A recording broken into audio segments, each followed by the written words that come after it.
Bonjour à tous, ici Antoine Martin, accompagné de Clara, pour votre rendez-vous quotidien avec Impact Actu à 23h48. Aujourd'hui, nous allons parler d'une crise économique majeure. Restez avec nous. Voici les nouvelles de BBC News, internationales à 23h48. La Chine avertit les nations contre les apaisants des États-Unis dans les transactions commerciales. Merci à notre équipe en régie pour cette transition parfaite, n'est-ce pas Clara? Voici les détails. La Chine a averti qu'elle reviendrait au pays qui conclut des accords avec les États-Unis qui ont blessé les intérêts de Pékin, car la guerre commerciale entre les deux plus grandes économies du monde menace de traîner dans d'autres pays. Les commentaires interviennent après que les États-Unis prévoient de faire pression sur les gouvernements pour restreindre le commerce avec la Chine en échange d'exemptions aux tarifs américains.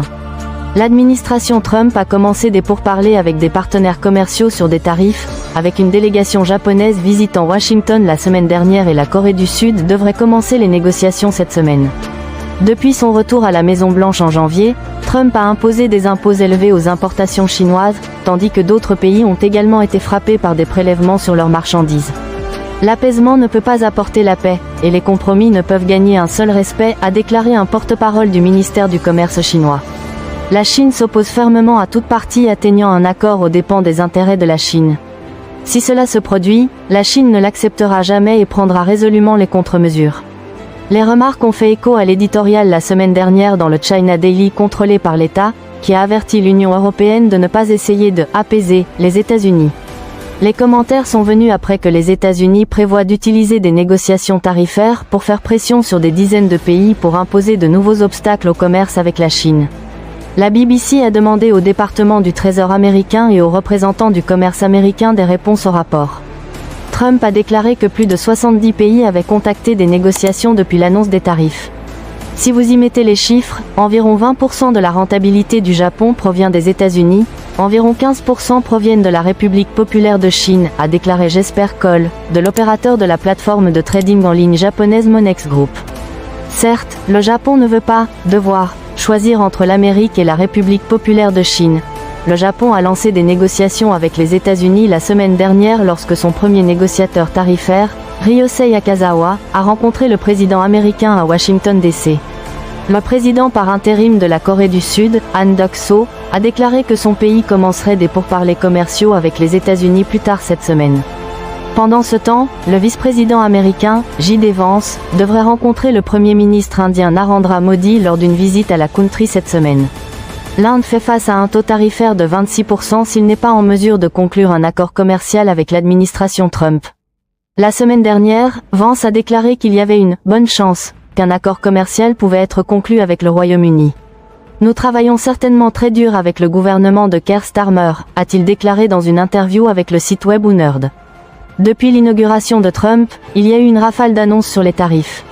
Le président américain a déclaré que les taxes sur l'importation de villes encouragent aux consommateurs américains à acheter plus de biens de fabrication américaine, à augmenter le montant de l'impôt augmenté et à conduire à des investissements majeurs dans le pays.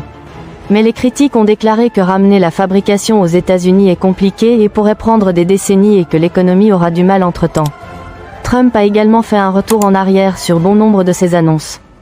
Quelques heures seulement après des prélèvements de fortes dizaines de partenaires commerciaux américains ont été lancés plus tôt ce mois-ci, il a annoncé une pause de 90 jours sur ses tarifs à tous les pays de la Chine, face à l'opposition croissante des politiciens et des marchés.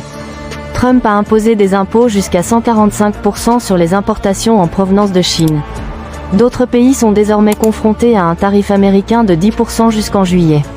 Son administration a déclaré la semaine dernière que lorsque les nouveaux tarifs sont ajoutés à ceux existants, les prélèvements sur certains produits chinois pourraient atteindre 245%.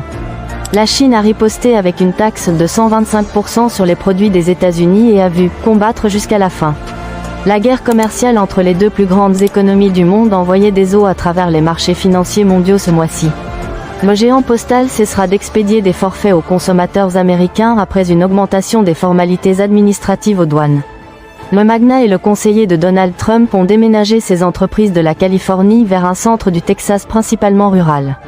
Ce qui se passe avec les obligations américaines, pourquoi Donald Trump se soucie et comment les Américains ordinaires pourraient être affectés. Le groupe économique international prédit des marques notables, mais pas une récession. La Chine encourage ses retraités à consacrer leurs économies à des initiatives amusantes pour aider à stimuler son économie, alors que la guerre commerciale du pays avec les États-Unis fait rage. Copyright 2025 BBC. Tout droit réservé. Qu'en pensez-vous, chers auditeurs? Abonnez-vous et surtout laissez vos impressions en commentaire. Merci Clara pour ces détails. Passons à notre conclusion. Voilà qui conclut notre sujet. Merci à notre régie pour leur travail impeccable aujourd'hui. Et maintenant, une courte pause. Voici un message de notre partenaire, EcoGreen, pour un avenir plus durable. Restez avec nous sur Impact Actu. C'est tout pour aujourd'hui sur Impact Actu. Merci à Clara et Lucas pour leurs interventions, à notre équipe en régie, et surtout à vous, nos auditeurs fidèles. Suivez-nous sur nos réseaux sociaux pour ne rien manquer, et à demain pour une nouvelle émission. Au revoir.